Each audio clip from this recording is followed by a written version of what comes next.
संख्येने मराठा बांधव हे मुंबईमध्ये आलेले आहेत लाखोंच्या संख्येने आणि वेगवेगळ्या भागांमध्ये दक्षिण मुंबईची ही दृश्य आपण बघतोय। CSMT स्थानकामधली ही दृश्य आहेत। वेगवेगळे खेळ या भागांमध्ये ते खेळत आहेत। तर कोर्टामध्ये नेमकं काय घडलं ते पाहूयात। मराठा आंदोलकांनी मुंबई ब्लॉक केली आहे का असा प्रश्न। कोर्टामध्ये नेमकं काय घडलं हे आपण पाहतोय। कोणी काय युक्तिवाद केला आणि त्यानंतर कोणी काय म्हटलं। वीरेंद्र सराफ महाधिवक्ता यांनी म्हटलंय जरांगेंच्या आंदोलनाला वाढीव परवानगी दिली नाही। 5000 आंदोलकांना परवानगी पण जास्त आंदोलक आले। वाहनं रोखली जातात, रस्ते अडवले जातात असं महाधिवक्ता यांच्याकडून सांगण्यात आलंय। हमीपत्र देताना जरांगेंकडून अटी पालनाची हमी देण्यात आली होती, आता मात्र त्याचं उल्लंघन होतंय। जरांगेंकडून उपोषणाचं हमीपत्र आता आमरण उपोषण करतायत। परवानगी फक्त एका दिवसाची दिली होती। शनिवार रविवारचं आंदोलन परवानगी विना झालंय असं वीरेंद्र सराफ जे महाधिवक्ता आहेत त्यांनी कोर्टामध्ये सांगितलेलं आहे। थेट जाऊयात आपले प्रतिनिधी राहुल जोरी यांच्याकडे।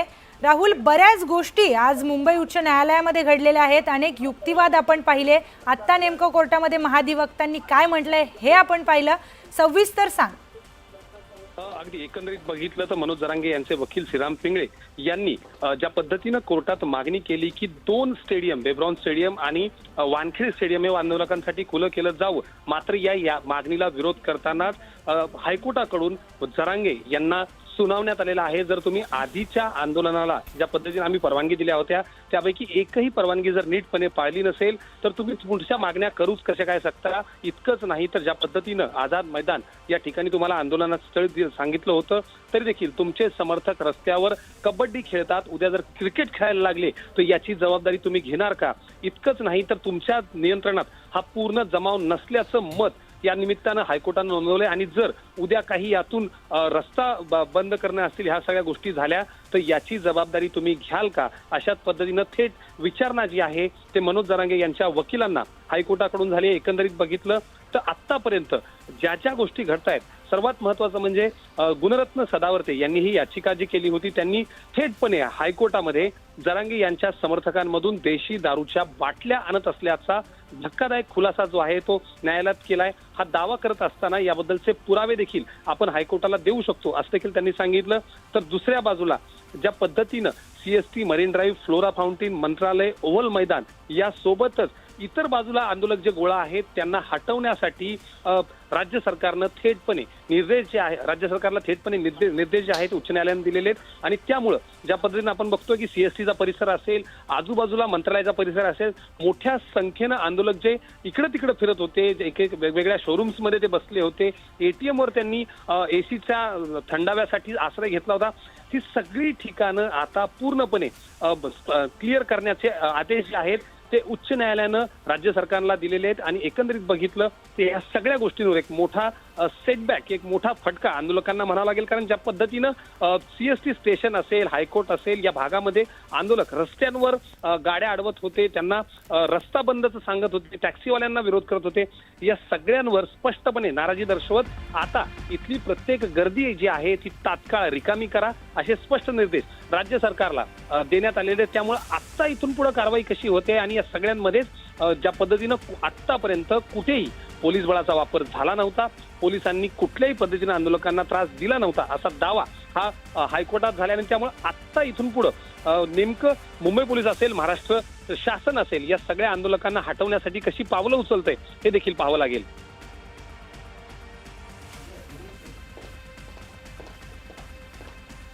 तर आमरण उपोषणाला परवानगी दिलेली नव्हती असं मुंबई हायकोर्टाने सांगितलेलं आहे।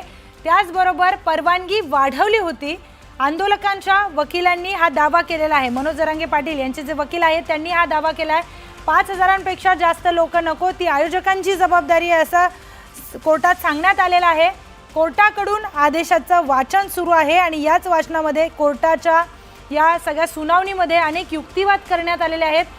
दक्षिण मुंबई परिसरातून आंदोलकांना बाजूला करा असं कोर्टानं म्हटलेलं आहे।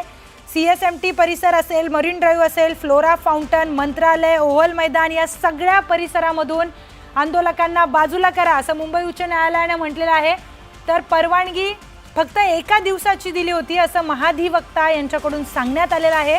पण मनोज जरांगे पाटील यांचे वकील म्हणतात की 2 दिवसाची परवानगी ही वाढवून दिलेली होती। कोर्टाकडून आदेशाचं वाचन जे आहे ते आता सुरू आहे, त्याचे सगळे अपडेट्स आपण बघतोय। दक्षिण मुंबई परिसरातून आंदोलकांना बाजूला करा असं कोर्टाकडून सांगण्यात आलेलं आहे। आणि त्याचबरोबर मुंबई उच्च न्यायालयाने मनोज जरांगे पाटील यांचे वकील श्रीराम पिंगळे यांना सुनावलेलं आहे। यांना चांगलंच त्यांनी कोर्टाने फटकारलं आहे, तुम्ही आधीच्या आदेशांचं नीट पालन करत नाही आहात असं कोर्टाकडून सांगण्यात आलंय।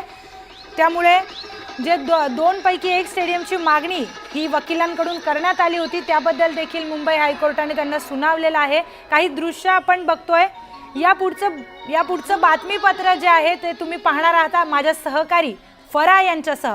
धन्यवाद प्रियंका। आपण बघतोय एक मोठा निर्णय आलेला आहे आणि त्याच्यामुळे मागील 3-4 दिवसांपासून सुरू असलेलं जे आंदोलन आहे त्याला आता कशा पद्धतीनं स्वरूप मिळणार, किती कंट्रोल पद्धतीनं हे आंदोलन केलं जाणार याकडे संपूर्ण महाराष्ट्राचं आणि विशेषतः मुंबईकरांचं लक्ष आहे। तर आपण बघतोय ही दृश्य आहेत मुंबईच्या CSMT परिसरातली आणि आझाद मैदान परिसर ज्या ठिकाणी मराठा आरक्षणासाठी आंदोलन सुरू आहे। कुणबी दाखल्यासाठी गाव पातळीवर छाननी समितीबाबत विचार केला जाणार असल्याची माहिती आहे। तर रस्ते रोखून मुंबईमध्ये थांबू शकत नाही असं कोर्टानं म्हटलंय। हायकोर्टानं आंदोलकांना खडे बोल सुनावलेले आहेत।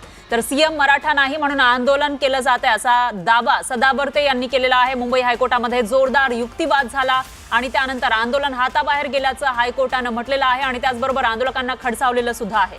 रस्ते रोखून मुंबईत थांबू शकत नाही असं त्यांनी म्हटलेलं आहे। मुंबईकरांची अडवणूक करू शकत नाही असं कोर्टानं एकंदरीतच म्हटल्याचं आपल्याला दिसतंय। दरम्यान कोर्टामध्ये नेमका काय युक्तिवाद झाला ते आपण बघूयात। याच्यामध्ये मराठा आरक्षणाबाबत हा युक्तिवाद झाला आहे। वकील गुणरत्न सदावर्ते यांच्याकडून काय युक्तिवाद करण्यात आला आणि बिरेंद्र सराफ जे महाधिवक्ता आहेत त्यांनी युक्तिवाद केलाय। जरांगेंच्या आंदोलनाला वाढीव परवानगी दिलेली नाही असं ते म्हणतायत, कोर्टात त्यांनी म्हटलेलं आहे। दरम्यान 5000 आंदोलकांना परवानगी होती पण जास्त आंदोलक आले असाही दावा महाधिवक्त्यांकडून करण्यात आलाय। वाहनं रोखली जात आहेत, रस्ते अडवले जात आहेत असा दावाही बिरेंद्र सराफ यांनी केला आहे। तर हमीपत्र देताना जरांगेंकडून अटी पालनाची हमी देण्यात आली, आता मात्र उल्लंघन केलं जात आहे असाही दावा महाधिवक्त्यांनी केलाय।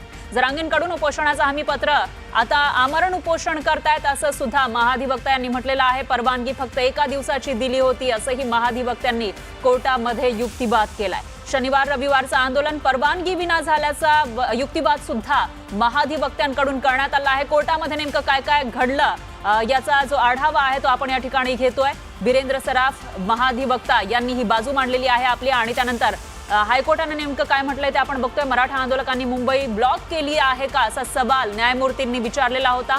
न्यायमूर्ती गौतम अनखड आणि न्यायमूर्ती रवींद्र घुगे यांच्यासमोर ही सुनावणी झालेली आहे आणि हायकोर्टाकडून हा सवाल विचारण्यात आलेला होता।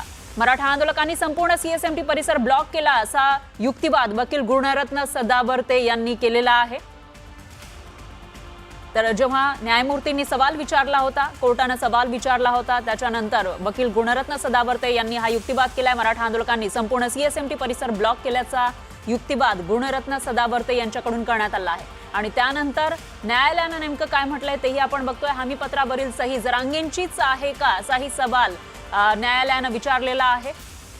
हमीपत्र देण्यात आलं होतं, आपल्याला जर लक्षात असेल तर आठवत असेल तर काही दिवसांपूर्वी जेव्हा मुंबईमध्ये आंदोलन केलं जाणार होतं, उपोषण केलं जाणार होतं त्यावेळेला एका दिवसाची परवानगी दिलेली होती पोलिसांनी आणि त्यानंतर जरांगे पाटलांकडून जे हमीपत्र देण्यात आलं होतं त्यावर सही होती जरांगेंची आणि ती सही जरांगेंचीच आहे का असा सवाल हायकोर्टानं आज विचारलेला आहे सुनावणी दरम्यान। तर कोर्टाकडून आदेशाचं वाचन सुरू असल्याची माहिती समोर येते, त्यामुळे आता कोर्ट नेमका काय आदेश देणार याकडे संपूर्ण मराठा समाजाचं लक्ष आहे, मुंबईकरांचं सुद्धा लक्ष आहे। दक्षिण मुंबई परिसरातून आंदोलकांना बाजूला करा असं कोर्टानं म्हटल्याची माहिती समोर येते। आमरण उपोषणाला परवानगी दिलेली नव्हती असंही कोर्टानं म्हटलेलं आहे। तर आताची सगळ्यात मोठी आणि महत्त्वाची अपडेट आपण बघतोय। तर परवानगी वाढवली होती असा आंदोलकांच्या वकिलांनी दावा केलाय।